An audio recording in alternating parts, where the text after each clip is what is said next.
Hi everyone, welcome to the Touch to Click channel. Today, in this video, we'll show you how to make a JSON file step by step in a simple and beginner-friendly way. Now let's get started. Step 1. First open any text editor you prefer. To do this, right-click on your desktop, hover over New, select Text Document, and then double-click it to open. This is important because JSON files are created using plain text. Step 2. Now you're ready to add data to the file. You can either write your own JSON content or paste sample JSON data.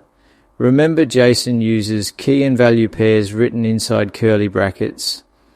This structure helps store and exchange data in a readable format. Step 3. After entering your JSON data, click on File from the top menu and select Save As. Next, choose the location where you want to save the file.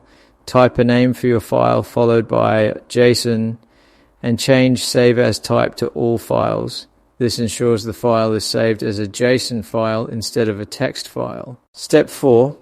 Now click the Save button and close the text editor.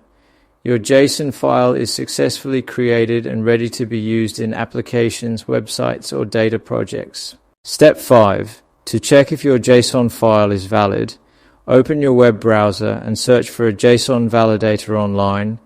Upload your file on the website and click Validate. This step is helpful because it confirms your JSON structure is correct and error-free.